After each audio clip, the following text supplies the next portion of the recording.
जी कैफेट, आज के लेक्चर का आगाज करते हैं। स्टडी करने जा रहे हैं हम की ऑडिट मैटर पैराग्राफ। कल के लेक्चर में हमने इसके कुछ कंसेप्ट डिस्कस किए थे, आज इसको कंप्लीट करेंगे और फिर इसके बाद होम असाइनमेंट आपकी डिस्कस होगी। होम असाइनमेंट में कुछ क्वेश्चन मैंने आपको शेयर किए थे डिस्कशन कल आपको शेयर में। हाँ जी, तो अब बाकी जो क्वेश्चंस हैं उनकी हम क्लासरूम में डिस्कशन किया करेंगे। तो क्लासरूम में अगर टाइम मिला पहले हम वॉल्यूम 1 के क्वेश्चन को डिस्कस करेंगे, उसके बाद अगर टाइम मिला तो वॉल्यूम 2 के क्वेश्चन डिस्कस होंगे। लेकिन अगर आज वॉल्यूम 2 के क्वेश्चन डिस्कस ना हो सके तो फिर ये डिस्कशन कल इंशाल्लाह होगी, ठीक है। क्योंकि अब हमने पहले तो हम एक एक दो दो क्वेश्चन यूँ समझ लीजिए करते हैं, केस स्टडीज करते रहे हैं, लेकिन क्योंकि डिफरेंट आई कैप के क्वेश्चन में वो मल्टीपल टॉपिक्स पूछ लेता है। एक पार्ट हो सकता है एमसीक्यू मैटर से रिलेट कर रहा हो, एक मॉडिफाइड ओपिनियन से, एक की ऑडिट मैटर से। तो इसलिए शुरू में मैंने आपको सिलेक्टेड क्वेश्चन दिए जो सिर्फ उसी टॉपिक से रिलेट कर रहे हूँ। लेकिन अब चूंकि हमने तकरीबन सारे टॉपिक्स पढ़ लिए हैं तो अब आपकी प्रैक्टिस जो है वो ज़्यादा हो जाएगी। यानी अब आप क्योंकि तकरीबन सारे क्वेश्चन को करने के काबिल हैं, इसीलिए आपको जो होम असाइनमेंट्स हैं वो आप कर सकते हैं। तो उसकी तादाद हमने थोड़ी सी बढ़ा दी है कि अब आप 3-4 क्वेश्चन एक दिन में होम असाइनमेंट के तौर पे आपको मिला करेंगे। तो आप नोट कर लीजिए, ये वाली होम असाइनमेंट आपने किया है वॉल्यूम 2 के क्वेश्चन, शाबाश।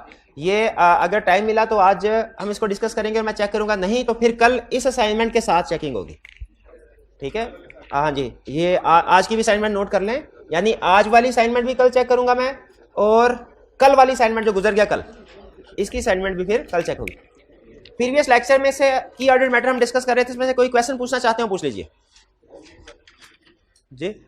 कोई क्वेश्चन नहीं, चलिए। अच्छा, रीस्ट्रक्चरिंग ऑफ बिजनेस वाला पॉइंट एग्जांपल में, ठीक है। चलिए, रीस्ट्रक्चरिंग वाला एक एग्जांपल थी की ऑडिट मैटर में, इसको मैं थोड़ा डिटेल में डिस्कस कर लेता हूं। ये की ऑडिट मैटर के पॉइंट ऑफ व्यू से तो इतनी अहम नहीं है, लेकिन हमारा एक रिस्क असेसमेंट का टॉपिक है, उस पॉइंट ऑफ व्यू से अहम है। इसलिए रीस्ट्रक्चरिंग की एग्जांपल जो है उसको आप गौर से सुन लीजिए। भाई ये एसी ऑन कर दीजिएगा, भाई करेंगे इसी प्रॉब्लम। रीस्ट्रक्चरिंग की एग्जांपल, रीस्ट्रक्चरिंग क्या होती है? देखिए, रीस्ट्रक्चरिंग का मतलब ये है कि फर्ज कीजिए हमारे बिजनेस जो है वो प्रॉफिट की तरफ नहीं जा रहा और हम चाह रहे हैं उसमें कुछ ऐसी सिग्निफिकेंट चेंजेस करें जिससे उसमें जो इनएफिशिएंट डिपार्टमेंट है उनको खत्म कर दें या उनमें कोई बड़ी चेंजेस लेके आए और एफिशिएंट डिपार्टमेंट्स को हम चलने दें। तो इसकी एक बड़ी एग्जांपल होती है, अगर हमारे 5 फैक्ट्रीज हैं मुख्तलिफ शहरों में और हमें लग रहा है कि एक फैक्ट्री ऐसी है जो कि सही नहीं चल रही, मतलब वहां पे सेल ज्यादा नहीं है, खर्चे ज्यादा है, तो बेहतर यह होता है कि ऐसी फैक्ट्री को बंद कर दिया जाए। तो रीस्ट्रक्चरिंग में फिर हम इस तरह के डिसीजन करते हैं कि हमारा कौन सा बिजनेस यूनिट ऐसा है जो अच्छा नहीं चल रहा, जो नहीं अच्छा चल रहा, उसको हम क्लोज कर दें। तो हमने फैसला किया कि हमारी शेखुपुरा में फैक्ट्री थी, हम इसको क्लोज कर देते हैं। ये रीस्ट्रक्चरिंग की एक एग्जाम्पल है।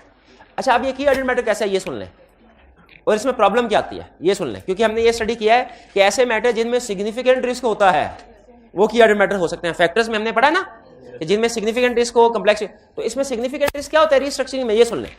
जब हम ये फैसला करते हैं कि हमारी शेखुपुरा में जो फैक्ट्री है इसको बंद करना है, तो 2 बड़े क्वेश्चन हमारे सामने आते हैं।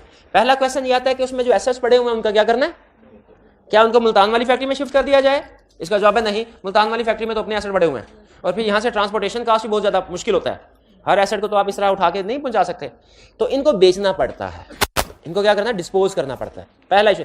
दूसरा इशू, जो एम्प्लॉइज हैं जो वहां पे उस फैक्ट्री में काम करते हैं उनका क्या करें, क्या इनको एम्प्लॉइज को उठा के दूसरी मुल्तान वाली फैक्ट्री में शिफ्ट कर दें? इसका जवाब है नहीं, सारे एम्प्लॉय ये पसंद नहीं करता, कहता है भाई लाहौर में मेरा घर है, लाहौर में या शेखुपुरा में घर है, इधर मैंने जॉब करनी है, अगर आप फैक्ट्री बंद करें मैं दूसरी जगह पर तो नहीं जाऊंगा।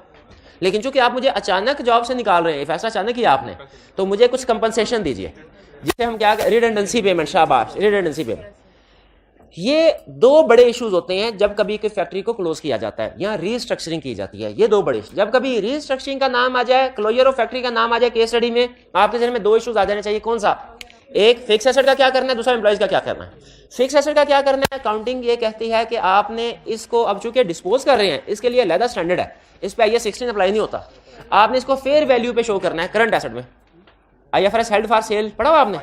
नहीं पढ़ा? थोड़े ठीक है, ठीक है। वो स्टैंडर्ड क्या कहता है, आपने जिन एसेट्स को बेचना है ना, फैसला कर लिया बेचना है, वो आपका फिक्स एसेट में नहीं जाएगा, करंट एसेट में आ जाएगा। और किस अमाउंट पे?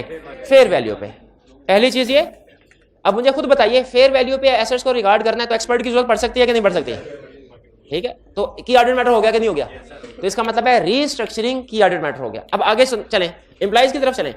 एम्प्लॉइज को जो कंपनसेशन पे करनी है, अचानक आपने इसको जॉब से निकाल दिया, कंपनसेशन उसकी प्रोविजन रिकॉर्ड होनी चाहिए और प्रोविजन सिग्निफिकेंट होगी, क्योंकि एम्प्लॉइज को जब निकालते हैं 3, 4, 5, 6 महीनों की सैलरी तो कम से कम देनी होती है।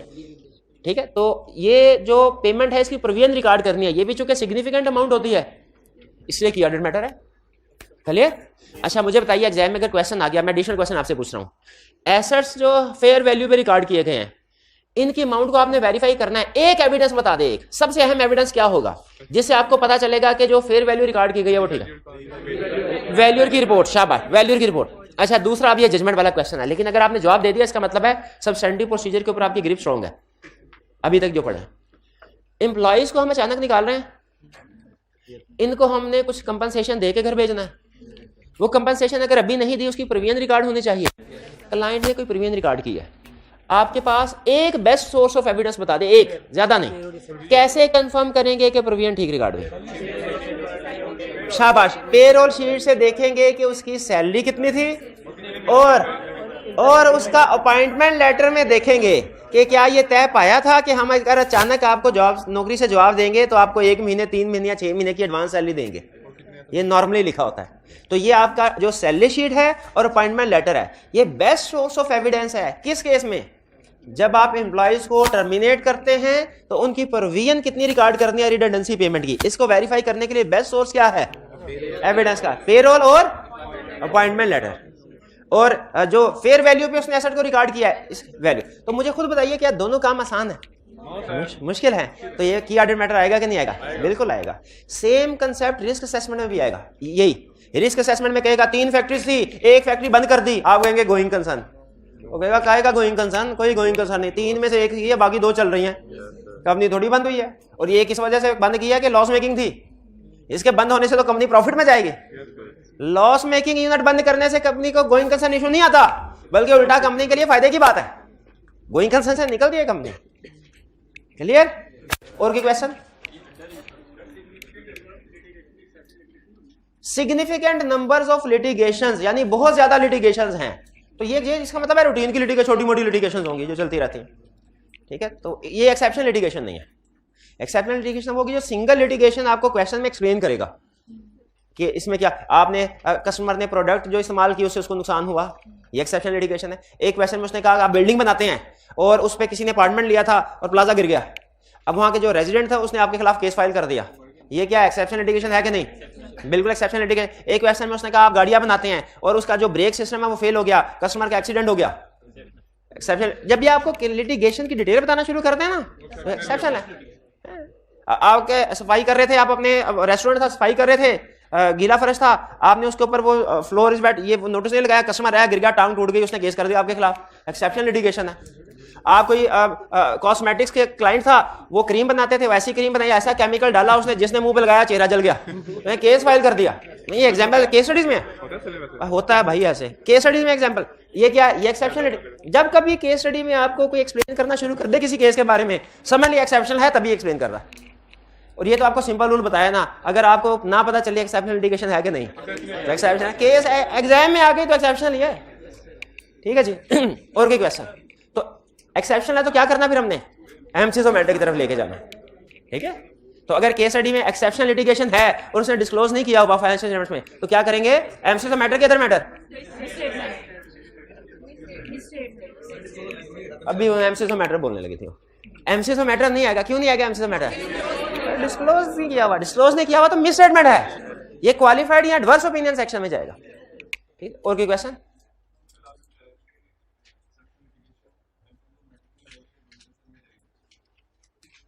मैंने बताया था एक्सेप्शनल लिटिगेशन नहीं, अल्फाज को जरा गौर से सुनिए। लिटिगेशन की ऑडिट मैटर में भी जा सकती है, एमसीज मैटर में भी जा सकती है और गोइंग कंसर्न में भी जा सकती है। लिटिगेशन अगर लिटिगेशन रूटीन नेचर की है की ऑडिट मैटर में, अगर एक्सेप्शनल है कोई एमसीज मैटर में, और अगर ऐसी एक्सेप्शन है कि हार गए तो कोई पैसा नहीं कंपनी के पास पे करने के लिए, गोइंग कंसर्न। और ये बल्कि क्वालिफाइड ओपिनियन में भी जा सकती है। इन तीनों में से कोई भी केस हो और डिस्क्लोज नहीं दिया हुआ तो क्वालिफाइड। तो याद रखें लिटिगेशन, आप ये रटा नहीं लगा सकते लिटिगेशन हमेशा एमसीज मैटर, लिटिगेशन हमेशा एमसीज मैटर। ठीक है, वो डिपेंड करता है। नॉर्मली एग्जाम में वो एमसीज मैटर की बात ही पूछ रहे हैं नॉर्मली, लेकिन अगर रूटीन नेचर की है तो ये की ऑडिट मैटर में आ जाएगी, एक्सेप्शन है एमसीज मैटर में।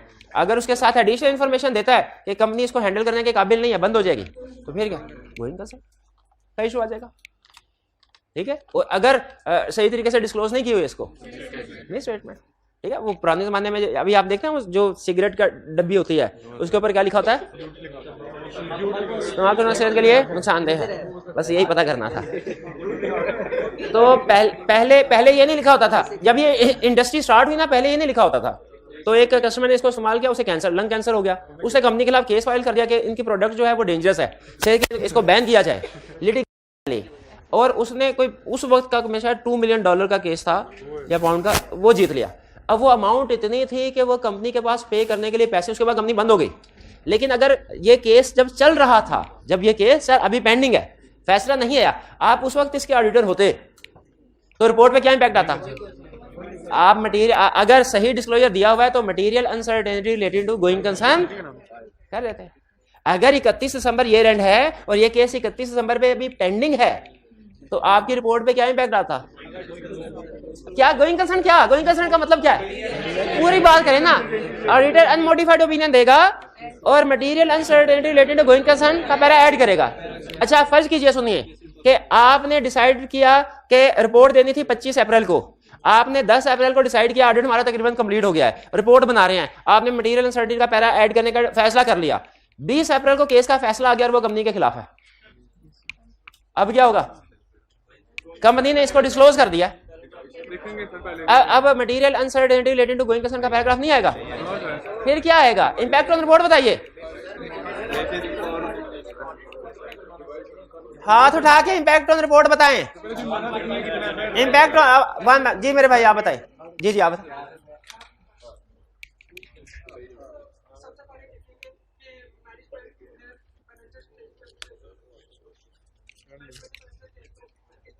शाबाश। सबसे पहले ये देखना है फाइनेंशियल स्टेटमेंट किस बेसिस पे बनी है, क्योंकि ये लीगल केस का, अच्छा बताइए, लीगल केस का डिसीजन आ जाना ये क्या है? शाबाश, ये एडजस्टिंग इवेंट है, बताया हुआ है आपको, ये एडजस्टिंग इवेंट है। अब ये एडजस्टिंग इवेंट है तो इसका मतलब है गोइंग कंसर्न अजम्पशन क्या हुई? Not appropriate. क्वेश्चन में उसने कह दिया है कंपनी के पास इतने पैसे नहीं है कि $2 मिलियन अदा कर सके पेनल्टी, तो ये going concern assumption not appropriate होगी। हमने देखना है मैनेजमेंट ने फाइनेंशियल स्टेटमेंट किस बेसिस पे बनाई है। अगर financial statement going concern basis पे बनाई है तो मिस स्टेटमेंट है। क्वेश्चन पूरा करें मेरे भाई। इसका इफेक्ट जो है वो परवेसिव होगा, एडवर्स। और अगर financial statement non going concern basis पे बनाई है, अनमोडिफाइड ओपिनियन, तो इफेक्ट क्या होगा? शाबाश, emphasis of matter paragraph. Auditor report में emphasis of matter paragraph include करेगा, गोइंग कंसर्न अनसर्टेनिटी का पैरा इंक्लूड नहीं करेगा, क्योंकि वो तो कंफर्म हो गया। क्लियर हुई है चीज? और कोई क्वेश्चन? एग्जाम्प्टिव, ये की ऑडिट मैटर है, ये भी डिस्कस करता हूँ, ये भी डिस्कस, जी बिल्कुल। अभी की ऑडिट मैटर तो पूरा थोड़ी पढ़ा है, पूरा नहीं पढ़ा। चलिए अब की ऑडिट मैटर की तरफ चलते हैं। हमने कल के लेक्चर में क्या पढ़ा था? की ऑडिट मैटर सेक्शन। इसका बेसिकली पर्पस क्या है रिपोर्ट में ये सेक्शन इंक्लूड करने का? ताकि दुनिया को पता चले क्या कि ऑडिटर कितने काम करता है। क्या ऑडिटर हर एरिया को में जो प्रोसीजर परफॉर्म किया वो बताएगा?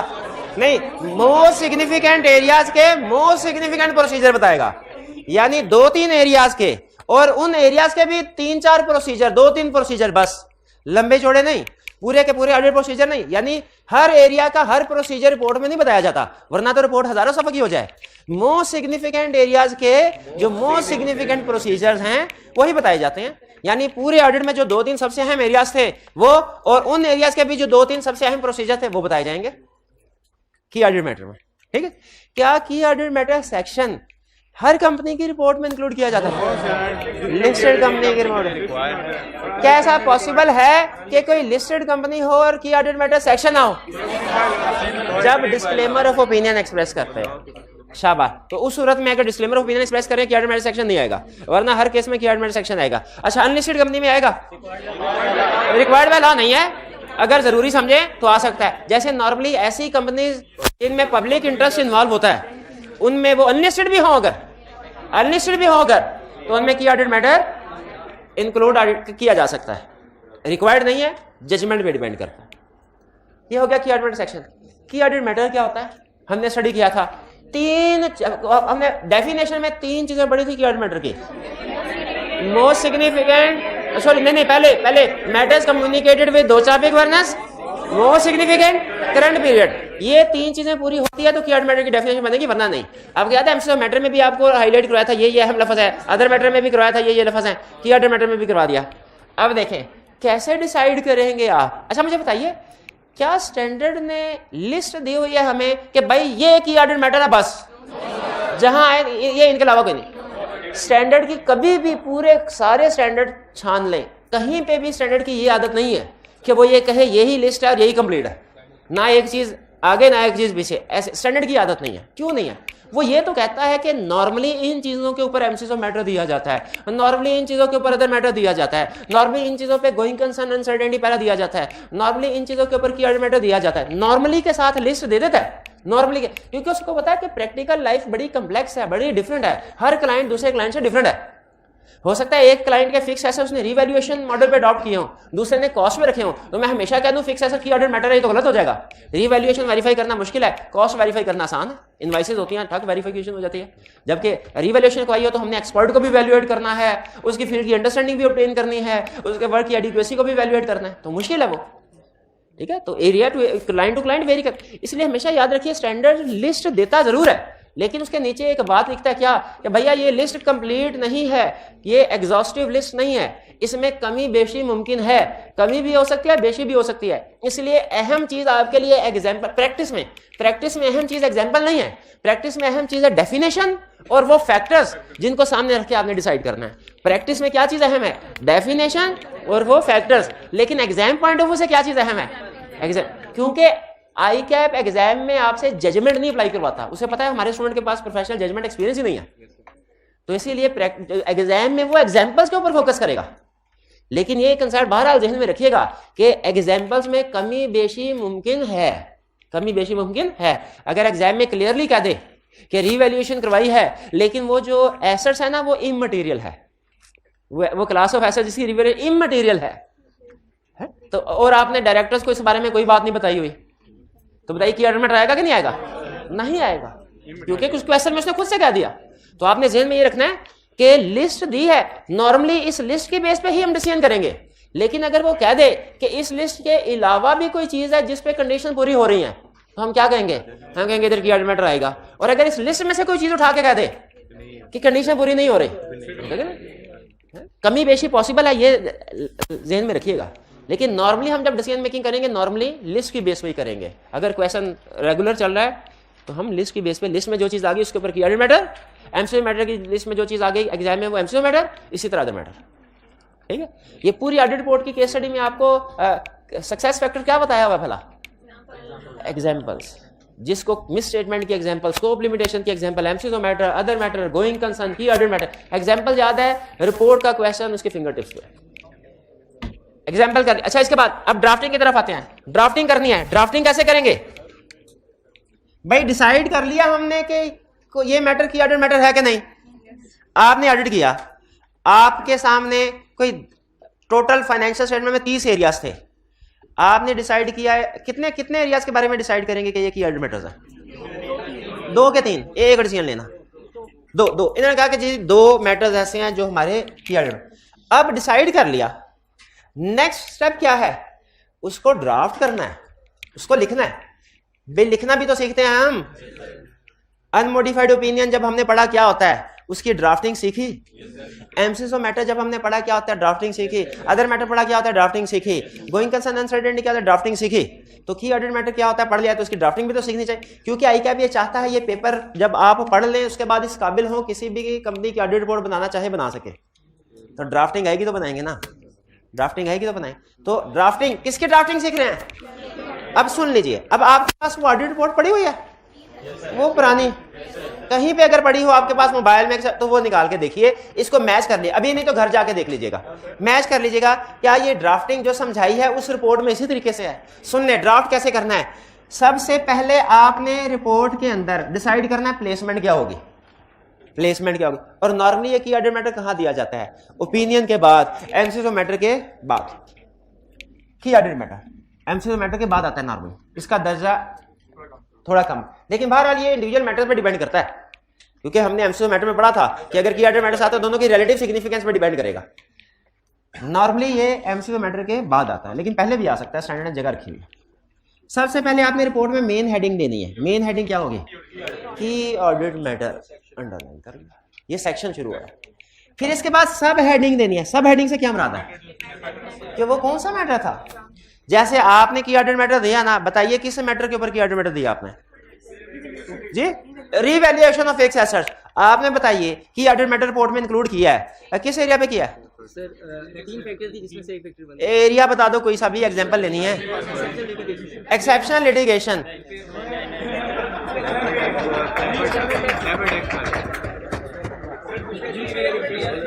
कोई एक एरिया बता दे। गुडविल, गुडविल उन्होंने कहा सर क्लाइंट ने गुडविल को इम्पेयर्ड किया है, तो ये बड़ा पिछले सालों में 100 मिलियन 30 सालों में इम्पेयरमेंट कर लिया, उसकी जीरो कर दिया उसको, तो ये तो बड़ा अहम इशू। बिल्कुल ठीक है। फिर आप बताइए किस मैटर के ऊपर इंक्लूड करेंगे? रीवैल्यूएशन बता दिया। डेफर टैक्स, शाबाश। रीस्ट्रक्चरिंग, शाबाश। रिलेटेड पार्टी, रिलेटेड पार्टी के ऊपर क्यों रिलेटेड पार्टी पे क्यों की ऑडिट मैटर इंक्लूड करेंगे? उसमें रिस्क ज्यादा आता है। ठीक है, आप किस एरिया पे की ऑडिट मैटर देंगे? एक्विजिशन ऑफ फिक्स्ड एसेट के एक्विजिशन ऑफ बिजनेस यूनिट्स। एक आधे फिक्स्ड एसेट पे थोड़ी, बिजनेस कॉम्बिनेशन हुआ है, कोई दूसरा बिजनेस यूनिट एक्वायर किया कि दूसरी कंपनी को, इसके ऊपर तो बनता है की ऑडिट मैटर, एक फिक्स एसेट पे थोड़ी बनता है। अच्छा, एक्विजिशन ऑफ बिजनेस यूनिट पे की ऑडिट मैटर आपने क्यों दिया? इसमें क्या खास बात थी? काम ज्यादा होता है करने वाला? ना ना ना ना ना, ये जो आपने मैटर सेलेक्ट किया ना, उसकी जस्टिफिकेशन भी देनी है। और जस्टिफिकेशन कहां से उठानी है? फैक्टर्स में से। फैक्टर्स में से बताइए कौन सा फैक्टर? रिस्क है, इसमें सिग्निफिकेंट रिस्क है सर। और आप बताइए चेंज इन काउंटिंग पॉलिसी, इसमें रीजन बताया क्यों चेंज इन काउंटिंग पॉलिसी पे क्यों आप इसे क्यों एडमिट? इसमें सिग्निफिकेंट रिस्क है, कम्प्लेक्सिटी इन्वॉल्व है, कम्प्लेक्स है ना, रेट्रोस्पेक्टिव एडजस्टमेंट, शाबाश। आप बताइए, आप ऑडिटर हैं, क्लाइंट की रिपोर्ट में किया एडमिट किस एरिया पे देंगे? कंपोनेंट ऑडिटर या किसी एक्सपर्ट को यूज किया गया? नहीं, एरिया कौन सा जिसमें आपने यूज किया? एरिया बताएं ना। कंसोलिडेटेड फाइनेंशियल स्टेटमेंट बना रहे थे, उसमें कोई एक ऐसी ब्रांच थी, ऐसी सब्सिडरी थी जिसपे कंपोनेंट ऑडिटर को यूज किया उस पे प्रोसीजर परफॉर्म करने के लिए, तो बिल्कुल की ऑडिट मैटर बनता है। क्यों? कंपोनेंट ऑडिटर को यूज। तो इस तरीके से आप किसी भी एरिया को सेलेक्ट कर सकते हैं की ऑडिट मैटर की ड्राफ्टिंग के लिए, वो आपकी जजमेंट है, लेकिन आपने जस्टिफिकेशन उसकी देनी है। और जस्टिफिकेशन कहां से आएगी? फैक्टर से। ये फैक्टर से ये एरिया सेलेक्ट करेंगे, क्योंकि इन फैक्टर्स की बेस पे सिलेक्शन होती है, तो इसकी जस्टिफिकेशन। तो जब आपने हेडिंग देनी है, किसी भी एग्जांपल की हेडिंग दे लें, और उस हेडिंग के नीचे ये सब हेडिंग है, ये सब हेडिंग बेसिकली ये वो एरिया है जो की ऑडिट मैटर बना रहे हैं। मेन हेडिंग एक ही आएगी, लेकिन इनकी ऑडिट रिपोर्ट में सब हेडिंग दो आएंगी, क्योंकि इन्होंने 2 की ऑडिट मैटर सेलेक्ट किए। हर की ऑडिट मैटर की सब हेडिंग देनी है, और उस सब हेडिंग के नीचे 3 चीजें लिखनी है। 3 चीजें लिखनी है। What, why, how. व्हाट का मतलब क्या है? मैटर। वो कौन सा मैटर है जिसको आपने की ऑडिट मैटर डिसाइड किया? We considered revaluation of property as key audit matter. और फिर क्लाइंट नोट्स का रेफरेंस भी, as stated in note number 20, client has revalued its property and we have considered it a key audit matter because expert was used, because it was a significant matter, because amounts were material and significant, या because a significant risk was involved, because expert was used। कोई भी एक reason भी लिख दे काफी है। 2 लिखना चाहे 2 लिख सकते हैं, एक रीजन भी काफी है, 2 लिखना चाहे 2। किस चीज की रीजन? जस्टिफिकेशन दे रहे हैं कि क्यों इसको की ऑडिट मैटर सेलेक्ट किया। What, why. व्हाट का मतलब कौन सा मैटर, वाई का मतलब क्यों सेलेक्ट किया, ये जस्टिफिकेशन है। व्हाट आएगा आपका यहां से, और वाई आएगा आपका फैक्टर से। एक भी लिख दे तो काफी है, लेकिन 2 रीजंस लिख दे जस्टिफाई तो बेहतर है कि अमाउंट भी सिग्निफिकेंट थी, रिस्क भी था। अमाउंट भी सिग्निफिकेंट थी, एक्सपर्ट को भी यूज किया, क्योंकि रिलेटेड पार्टी में रिस्क ज्यादा था। ये रीजन बतानी है। एक तो रिलेटेड पार्टी बता दिया, इस पे की ऑडिट मैटर दे रहे हैं, और दूसरा रीजंस बतानी है क्यों आपने इसको की ऑर्डर मैटर समझा। की ऑर्डर मैटर की सब हेडिंग कहां से आएगी? एग्जाम्पल से। व्हाट और व्हाई? फैक्टर से। फिर हाउ एड्रेस्ड, आपने इस इश्यू को एड्रेस। अच्छा मुझे बताइए, आप जिस इश्यू को की ऑर्डर मैटर में प्रेजेंट कर रहे हैं क्या उसको एड्रेस कर चुके होंगे? वो मसला हल हो चुका होगा कि पेंडिंग होगा?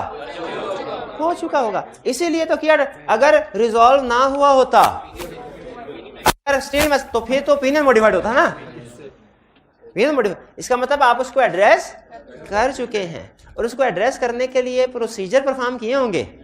अब है वो चीज जिसके लिए ये की ऑर्डर मैटर इजाद हुआ।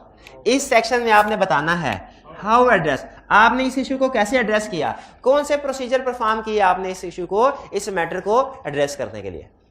स्टैंडर्ड यहाँ पे 3 ऑप्शन देता है, लेकिन दुनिया में एक ऑप्शन, पहली ऑप्शन यूज कर रहे होते हैं। स्टैंडर्ड कहता है या तो जो प्रोसीजर परफॉर्म किया वो बता दो, या उन प्रोसीजर का आउटकम क्या निकला वो बता दो, या जो आपकी ऑब्जर्वेशन है वो बता दो। थ्योरेटिकली 3 वर्ड यूज होते हैं, प्रोसीजर, आउटकम, ऑब्जर्वेशन। दुनिया में प्रैक्टिस क्या चल रही है?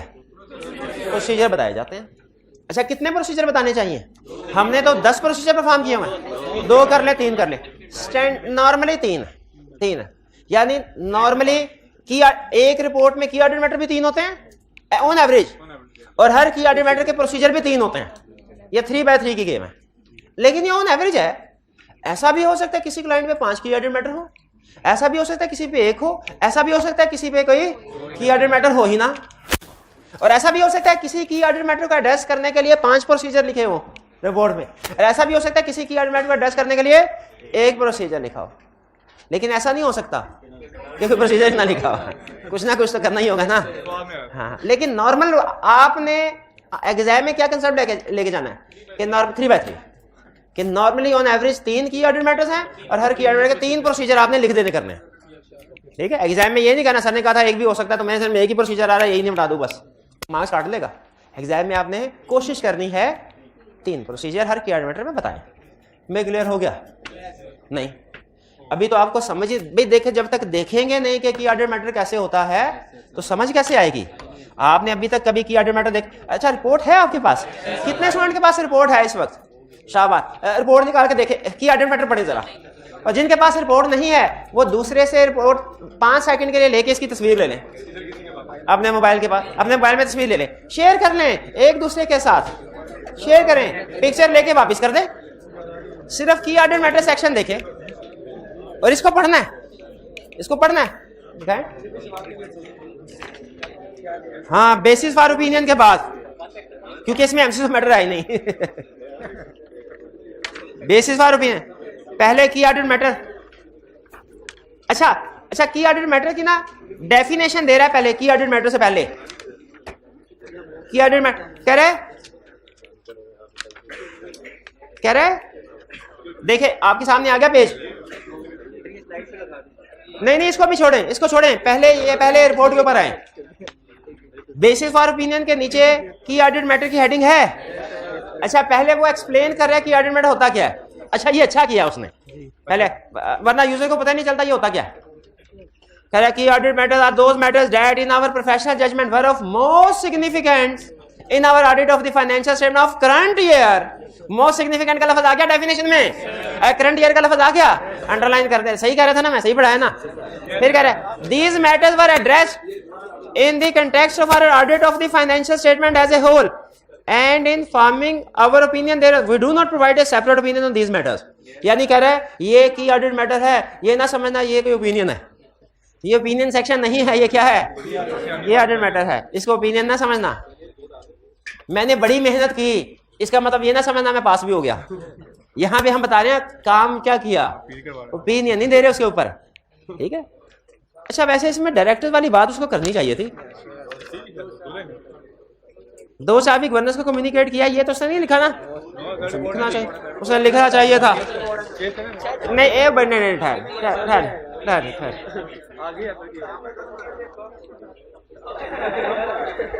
नहीं, इसमें ना असल में कुछ मैंने सिर्फ आपको की ऑर्डर मैटर पढ़ाना था, एग्जाम में ड्राफ्टिंग वही है, तो मैंने कुछ हिस्सा इसका स्किप कर दिया। तो आप अगर देखेंगे ना आपको मैं भी बताता हूँ। नेक्स्ट पेज पे की ऑर्डर मैटर है, उसके साथ नंबरिंग कौन सी है 2, तो 1 किधर गया, स्किप कर दिया ना, तो उसके साथ वो वाली लाइन भी स्किप हो गई होगी। बहरहाल अब देखें, ये पहले देखिए उसने की ऑर्डिनल मैटर सेक्शन की हेडिंग दी, ये हेडिंग दी, मेन हेडिंग कहां पे है, पेज 36 पे।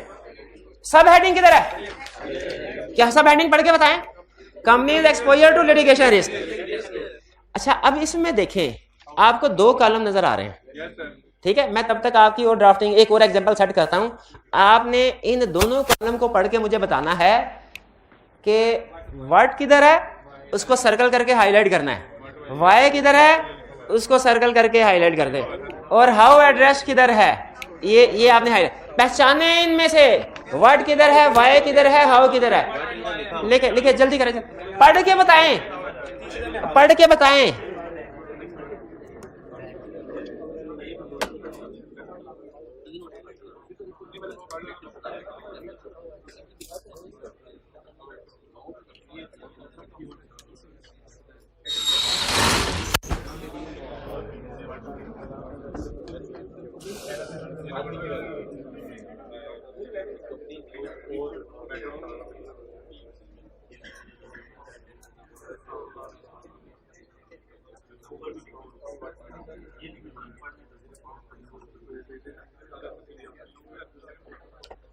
जी पढ़ दिखाए किधर है वर्ड,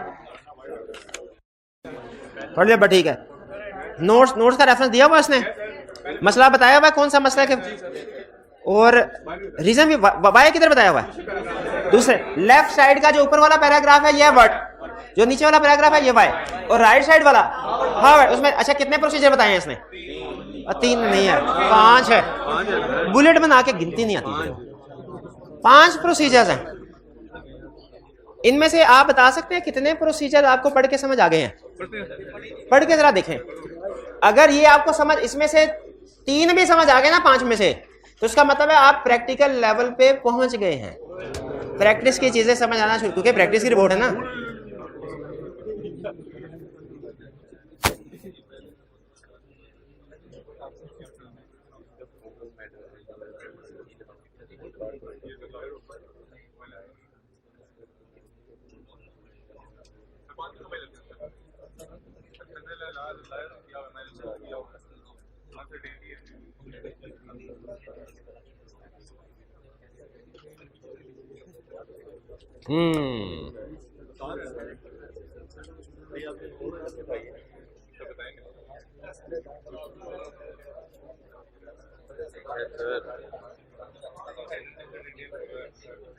हाँ डिस्कस कंपनी के इन हाउस लीगल काउंसिल से भी डिस्कस कर रहा है और एक्सटर्नल लॉयर से भी कर रहा है। ये बात को पता चला इन हाउस लीगल काउंसिल से और एक्सटर्नल लॉयर में क्या फर्क है, बिल्कुल। अच्छा मुझे बताइए, इसमें कहीं पे ये कह रहा है कि हमने लिटिगेशन के डिस्क्लोजर को भी चेक किया, किस वाले पैराग्राफ प्रोसीजर, लास्ट वाले प्रोसीजर में, शाबाश शाबाश। और कंट्रोल चेक करने की बात कर रहा है। हम आपको याद है रिलेटेड पार्टीज के प्रोसीजर परफॉर्म करते हुए कंट्रोल चेक करते हैं, रिलेटेड पार्टीज में भी। तो इसका मतलब ये हुआ, ये क्या प्रोसीजर किसी, अगर हम याद कर लें तो किसी दूसरे एरियाज में भी काम आ सकते हैं। डिस्क्लोजर वाला प्रोसीजर रिलेटेड पार्टी में भी काम आ सकता है, और कंट्रोल्स वाले प्रोसीजर रिलेटेड पार्टी में भी काम आ सकते हैं। तो ये ध्यान में रखिएगा, जब हम प्रोसीजर पढ़ने होंगे ना, तो आप जब पहले 2-3 एरियाज आपके लिए मुश्किल होंगे प्रोसीजर्स में, उसके बाद चीजें रिपीट होना शुरू हो जाएंगी, ठीक है। चलिए अच्छा, अब एक और एग्जांपल, अब ये तो प्रैक्टिस की एग्जांपल थी ना, ये वो एग्जांपल जो ICAP सबसे ज्यादा पूछता है एग्जाम में। कौन सी एग्जांपल, रिवैल्यूएशन वाले, रिवैल्यूएशन वाले वो की ऑर्डर मैटर में पूछ सकता है लदा भी, ये आपकी बुक का हिस्सा है। एंड वाले भाईजान आपको नजर नहीं आ रहा होगा ना क्या लिखा हुआ है, अब बुक पे देख ले। अब देखे फॉर्मेट तकरीबन उसी तरह का है कि नहीं, ड्राफ्टिंग है। अच्छा इसमें ना मुझे करना ये चाहिए था, यहाँ पे डेफिनेशन को लिख लेता, क्योंकि आपको पता है मेन हेडिंग देने के बाद वो डेफिनेशन देता होता है, ठीक है। लेकिन कोई बात नहीं, डेफिनेशन ऊपर दी हुई थी, मैंने कहा क्या दोबारा रिपीट करना। लेफ्ट साइड पे 2 पैराग्राफ, ये क्या है, सब हेडिंग। अच्छा, refer note number XXX to the financial statements, company has recorded its land, building and machinery at revalued amounts. What we identified revaluation of property plant equipment as key audit matter because its amount is material to financial statements. In addition, process of valuation is highly complex and judgmental process which involve assumptions and methods which are affected by future economic and market conditions. भाई मैं बता रहे हैं, एक हमने बताया material है, बड़ी अमाउंट है, एक हमने बताया कॉम्प्लेक्स है, जजमेंट्स इन्वॉल्व है। राइट साइड पे हाउ में क्या करें, assess competence, capability, objectivity of expert, करते हैं ये काम किया। obtained revaluation report from valuer and discuss with management and expert appropriateness of assumptions and methods, appropriateness of assumptions and method भी चेक करते हैं। check relevance, completeness and accuracy of source data, ensure that revaluation is properly accounted for and disclosed in financial statement। Clear हो गया ये? अब आइंदा अगर आपसे कहा जाए कि की ऑडिट मैटर तो बना दो, बना देंगे? की बात है, आइंदा आपको की ऑडिट मैटर की असाइनमेंट्स देना शुरू कर दो। अच्छा, इसमें आपने एक काम नहीं, सबसे बड़ी गलती जो करते हैं ना वो बता दो। अभी मैंने आपको सब्सटेंटिव प्रोसीजर नहीं बताया, ना ही बताऊं। सब्सटेंटिव प्रोसीजर आपको खुद से सोचने होंगे। मैं आपको कुछ एरियाज ऐसे दूंगा, जैसे मैं आपसे कहूंगा इन्वेंट्री कि इन्वेंट्री एनआरवी पे है और क्लाइंट ऑडिटर ने इसको की ऑडिट मैटर असेस किया है, इसका ड्राफ्टिंग करें। उसमें प्रोसीजर आपने खुद बताना, हालांकि मैंने अभी आपको एनआरवी के प्रोसीजर प्रॉपर्ली नहीं बताए, पढ़ाए नहीं, ये एक चैप्टर 10 में डिस्कस होते हैं, अभी नहीं पढ़ाए। लेकिन आप खुद से क्या कुछ जज कर सकते हैं क्या प्रोसीजर परफॉर्म होंगे? आपको इस काबिल होना चाहिए।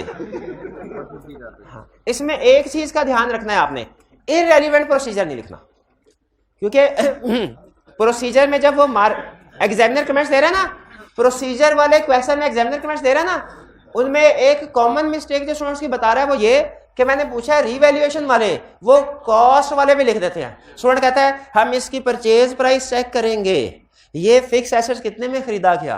कहता है भाई परचेज प्राइस रेलिवेंट प्रोसीजर है जब कॉस्ट मॉडल हो, और रिवैल्यूएशन में परचेज प्राइस नहीं देखनी, रिवैल्यूएशन की रिपोर्ट देखनी है।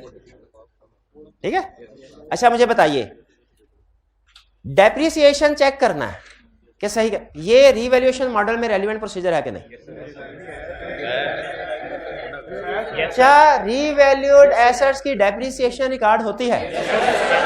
ठीक है पढ़ा, बट ठीक है, मैं समझा शायद नहीं, ठीक है। तो ये वापिस आ जा। हाँ, ड्राफ्टिंग क्लियर हो गई। चलिए अब 2-3 छोटे कंसेप्ट्स आपके साथ शेयर करने हैं। पहला कंसेप्ट, कम्युनिकेशन विद। अच्छा, दोस्त या को कोई चीज कम्युनिकेट करते हैं हम, रिलेटेड पार्टी में की थी, रिलेटेड पार्टी वाले एरिया में की नहीं थी दो चार, रिलेटेड पार्टी जो मैनेजमेंट ने हमें नहीं बताई या जिनकी अप्रूवल नहीं ली गई। किसी और एरिया में भी पढ़ा था क्या? और किस कम्युनिकेशन किसी और चैप्टर में पढ़ा था क्या? अदर मैटर्स में using work of expert, using work of internal auditor, इसमें हमने पढ़ा था कम्युनिकेशन करते हैं। डायरेक्ट असिस्टेंस ऑब्टेन करनी है हमने इंटरनल ऑडिटर से, डायरेक्टर्स को क्या कम्युनिकेट करते हैं? एग्रीमेंट और प्लान्ड यूज, ये भी। तो हमने कुछ चैप्टर्स में ये कंसेप्ट स्टडी किया हुआ है कि अगर कोई सिग्निफिकेंट इशू हो ना किसी एरिया में, तो ऑडिटर डायरेक्टर्स को कम्युनिकेट करता है। की ऑडिट मैटर में भी करेगा, बिल्कुल करेगा।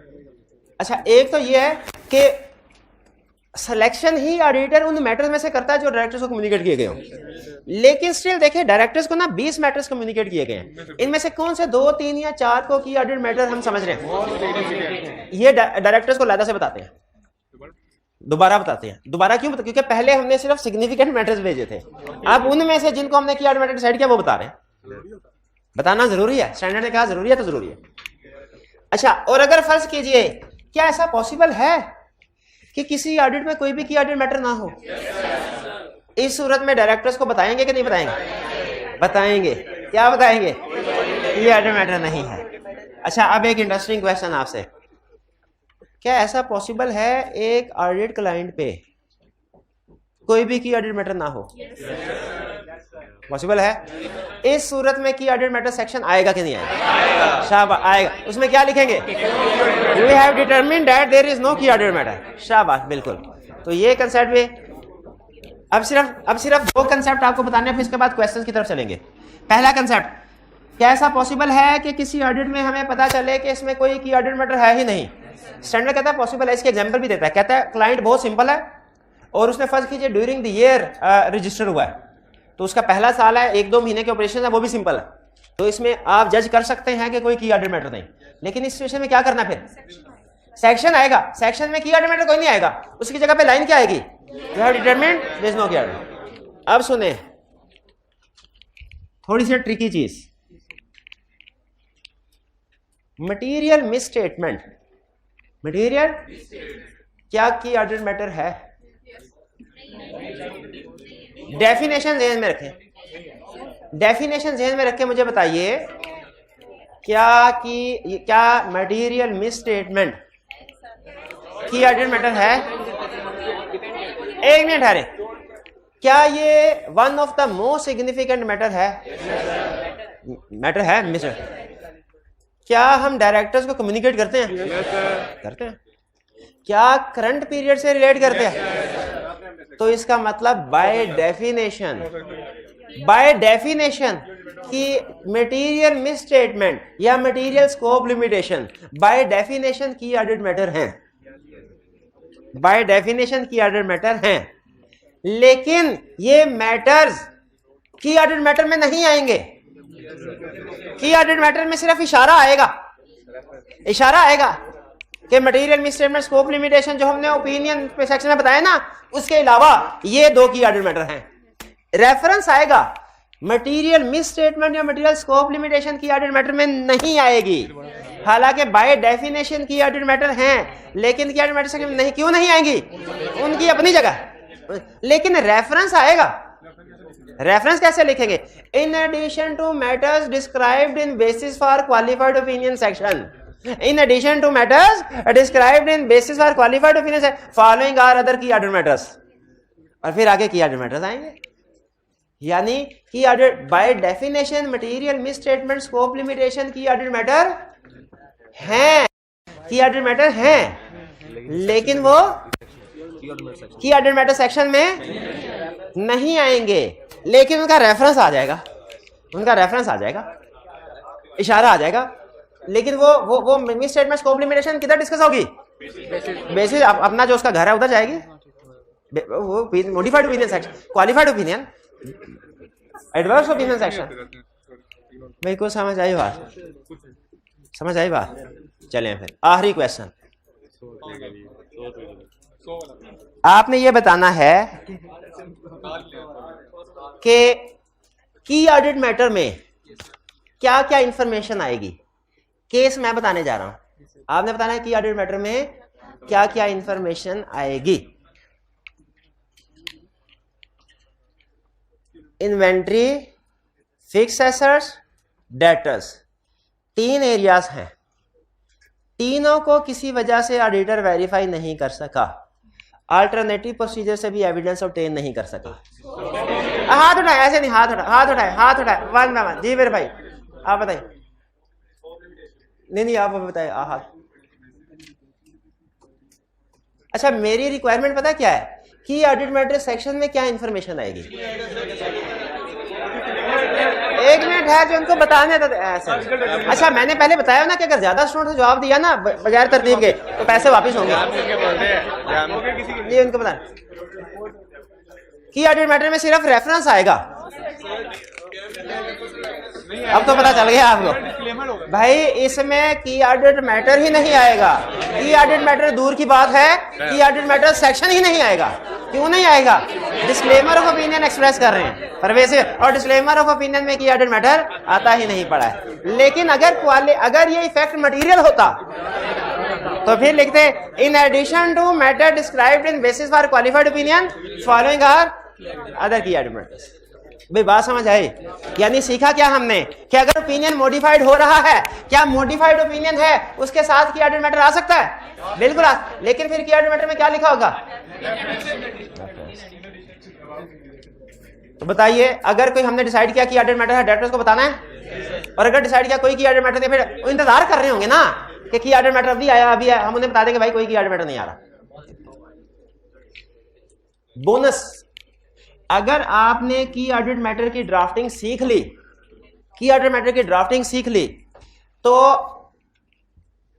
रिस्क असेसमेंट और सब्सटेंटिव प्रोसीजर का टॉपिक है जो रिसेंटली 2-3 अटेम्प्ट से दबा के पूछ रहा है। कौन सा टॉपिक? रिस्क असेसमेंट और सब्सटेंटिव प्रोसीजर। वो भी सीख लिया। और वो सीख लिया ना risk assessment of scientific procedure, इसके बाद आपका सिलेबस सिर्फ 2 हफ्तों का रह जाता है। तो इसका मतलब है अगर आपने की ऑडिट मैटर सीख लिया और इसकी ड्राफ्टिंग खास तौर पे सीख ली, तो फिर इसके बाद आपके तकरीबन 2 हफ्ते के कंसेप्ट बाकी रह जाएंगे।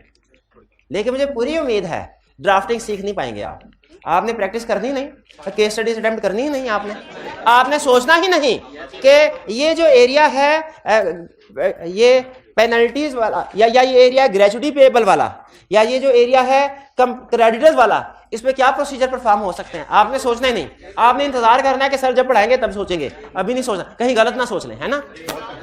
कर लेंगे प्रैक्टिस, केस स्टडीज अटेम्प्ट कर लेंगे। अच्छा अब सुन लें, अब सुन लें,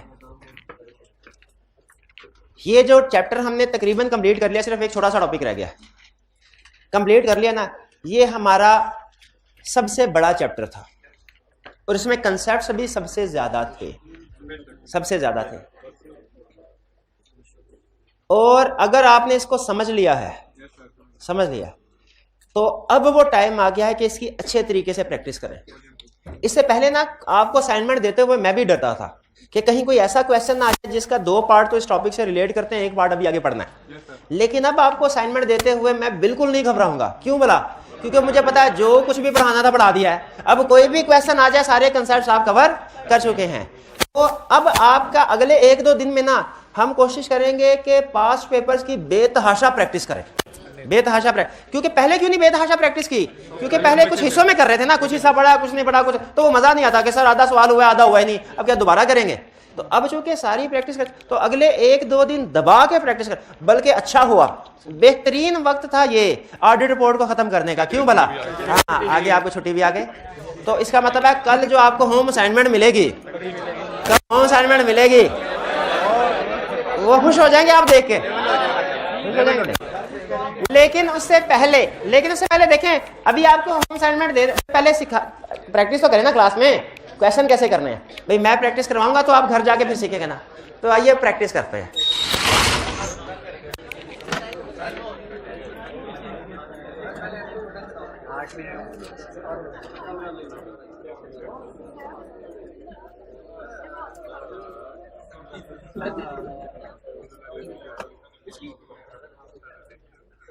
असाइनमेंट, अच्छा एक गोइंग कंसर्न वाला क्वेश्चन आ गया था, कम्युनिकेशन वाला। गोइंग कंसर्न में कम्युनिकेशन क्या करना भाई, जो भी इशू है गोइंग कंसर्न का कम्युनिकेट कर दे डायरेक्टर्स को, यही लिखा होगा। कह रहा है डायरेक्टर्स को बता दो गोइंग कंसर्न अजम्पशन एप्रोप्रिएट है कि नहीं, नहीं है, डायरेक्टर्स को बता दो, बता दिया। इवेंट्स या कंडीशन मटेरियल अनसर्टेनिटी क्रिएट कर रहे हैं कि नहीं कर रहे हैं, बता दो। लेकिन ये कैसे हो सकता है कि मटेरियल अनसर्टेनिटी भी क्रिएट हो रही हो और गोइंग कंसर्न नॉट एप्रोप्रिएट भी हो? दोनों में से कोई एक चीज होगी, दोनों थोड़ी होंगी। डिस्क्लोजर बता दो एडिक्वेट है कि नहीं गोइंग कंसर्न के। इंपैक्ट ऑन रिपोर्ट बता दो, ये 4 चीजें। फिर बताओ गोइंग कंसर्न के हवाले से डायरेक्टर्स को क्या बताना है, गोइंग कंसर्न असम्पशन एप्रोप्रिएट है कि नहीं, मटेरियल अनसर्टेनिटी एग्जिस्ट करती है कि नहीं, डिस्क्लोजर एडिक्वेट है कि नहीं, इंपैक्ट ऑन रिपोर्ट क्या है। 4 चीजें बता दिया, बस यही काम करना था। केस स्टडी, सबसे पहले identify the shortcoming in the above paragraph extracted from the audit report. अच्छा, एक्सट्रैक्टेड का मतलब क्या है कि सारी रिपोर्ट नहीं, part of the report. Extract का मतलब यही होता है ना, पार्ट ऑफ समथिंग। कह रहे you are the audit manager on the audit of Indus limited, the audit senior has completed the audit of company for the year ended June 30, 2007 एंड सबमिटेड a draft audit report for your review. The following paragraph have been extracted from the draft audit report. पहला, we conduct, अच्छा report में याद रखिएगा आपने एक लफ्ज की एंड और इफ ऑफ वगैरह की गलती नहीं निकालनी, कंसेप्चुअल मिस्टेक्स निकालने, कंसेप्चुअल मिस्टेक्स, ठीक है। अल्फाज की इंग्लिश की गलती नहीं निकालनी, ये जेहन में रखिएगा। ये एक दफा उसने इस तरह का क्वेश्चन पूछा तो स्टूडेंट ने ऑफ एंड, इधर ऑफ लगना चाहिए था, इधर एंड लगना चाहिए था। उसने कहा भाई ये कौन सी गलती है। Conceptual errors, We conducted our audit in accordance with auditing standard as applicable in Pakistan. कोई problem? These standard required that we plan and perform the audit to obtain. आगे जो भी लिखा होता है, कोई problem? We believe that our audit provide a reasonable basis for our opinion and after the verification we report that. ये भी यानी पहले पैराग्राफ में कोई प्रॉब्लम नहीं. हाँ लेकिन एक हेडिंग नहीं दे रहा, हेडिंग्स नहीं दे रहा. नहीं एक्सट्रैक्ट है तो जिसका एक्सट्रैक्ट है उसकी हेडिंग तो आनी चाहिए ना. एक्सट्रैक्ट का मतलब है सारे पैराग्राफ नहीं आएंगे, एक्सट्रैक्ट का मतलब ये है, लेकिन जो आएंगे उसकी हेडिंग तो आनी चाहिए. We did not observe the counting of the physical inventory as of June 30, 2007. Since that date was prior to the time we were initially engaged as auditor of the company. इसका मतलब है auditor बाद में appoint हुआ, date पहले गुजर गई, year and पहले हो गया, ऑडिटर बाद में अपॉइंट हुआ. Owing to the nature of the company's record, we were unable to satisfy ourselves as to quantity of inventory. Alternative sources of evidence नहीं मिला. Scope limitation है. Opinion qualified या adverse होना चाहिए. Qualified या disclaimer होना चाहिए. ठीक है, चलिए यहाँ पे. अच्छा नहीं तो किधर गया ओपिनियन? क्वालिफाइड ओपिनियन आगे. In our opinion and to the best of our information and according to the explanation given to us the balance sheet वगैरह वगैरह. So required and respectively give a true and fair view of the state of company affairs and of the loss its cash. अच्छा इसका मतलब ये हुआ कि loss में है कंपनी. ये लॉस किसी ने नोट किया था कि यहाँ प्रॉफिट नहीं है, लॉस है. It's cash flow and change. तो ये पैराग्राफ तो टोटली गलत है, हेडिंग भी नहीं दी और इसमें ओपिनियन भी गलत है. सबसे बड़ी गलती तो ये कर बैठा. फिर इसके बाद the company's liability exceeded its assets at June 30, 2007, creating an adverse situation which management believes is reversible over the coming 12 months. ये गोइंग कंसर्न का पहला ड्राफ्ट कर रहा है. गोइंग कंसर्न का इशू है, बिल्कुल है. एक है लॉस की वजह से, लायबिलिटीज एक्सीड्स. अच्छा एक चीज इसमें रखिएगा, एक होती है ऑडिट रिपोर्ट, एक होती है डायरेक्टर्स रिपोर्ट. डायरेक्टर्स रिपोर्ट में डायरेक्टर्स का पॉइंट ऑफ व्यू आता है, ऑडिटर का नहीं. उसी तरह ऑडिट रिपोर्ट में ऑडिटर का पॉइंट ऑफ व्यू आता है, डायरेक्टर या मैनेजमेंट का नहीं. यहां पे जो मैनेजमेंट का पॉइंट ऑफ व्यू दे रहा है ये गलत दे रहा है. सिंपल रूल जैसे में रखिएगा, ऑडिट रिपोर्ट में ऑडिटर का पॉइंट ऑफ व्यू आएगा, मैनेजमेंट का नहीं, डायरेक्टर्स का नहीं. और डायरेक्टर्स रिपोर्ट में मैनेजमेंट या डायरेक्टर्स का पॉइंट ऑफ व्यू आएगा, ऑडिटर का नहीं. तो यहां पे गलती क्या है? मैनेजमेंट का पॉइंट ऑफ व्यू दे रहा है.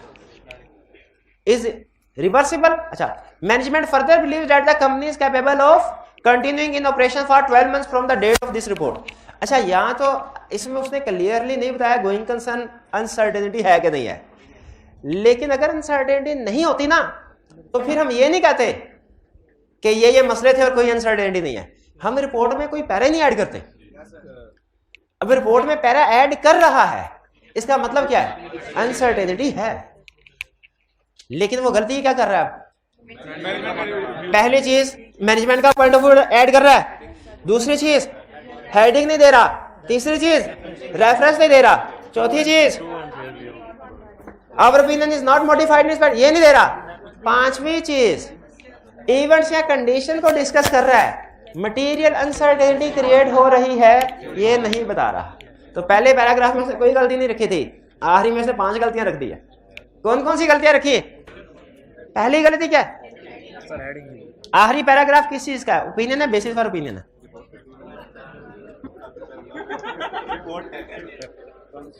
ये हाल है. आखिरी पैराग्राफ किस चीज का है? Material uncertainty related to going concern का है. आखिरी पैराग्राफ किस चीज का है? किस चीज का है?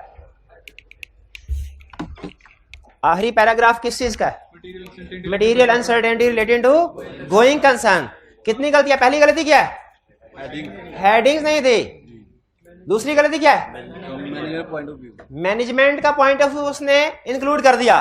तीसरी गलती क्या है? रेफरेंस नहीं दिया. चौथी गलती क्या है? चौथी गलती क्या है?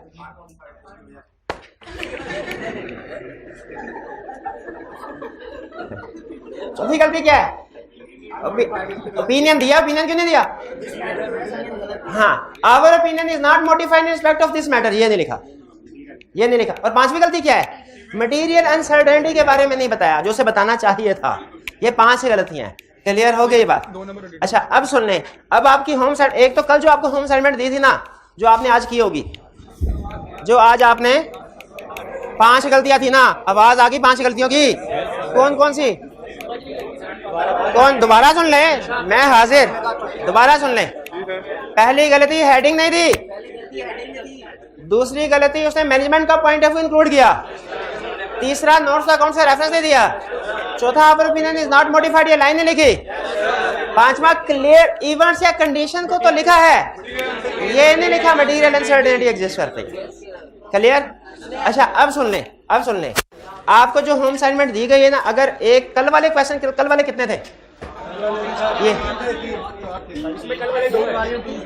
हाँ, ये कल वाले क्वेश्चन जो, और ये वाले वॉल्यूम 2 के, कल भी वॉल्यूम 2 के थे ना, जो कल आपको होम असाइनमेंट दी गई थी उसमें वॉल्यूम 1 भी था, 2 भी था, और ये भी वॉल्यूम 2 के। जिसने आज ये कर लिए ऑडिट बोर्ड का एक्सपर्ट हो गया वो, इंशाल्लाह कर लिए, और चाहे सही नहीं हुए लेकिन सोल्यूशन देख के समझ आ गई तो वो एक्सपर्ट हो गया। ठीक है, ये जी, और कल इंशाल्लाह हम इसकी प्रैक्टिस करेंगे। चलिए आज का लेक्चर यहाँ खत्म करते हैं, अल्लाह हाफिज।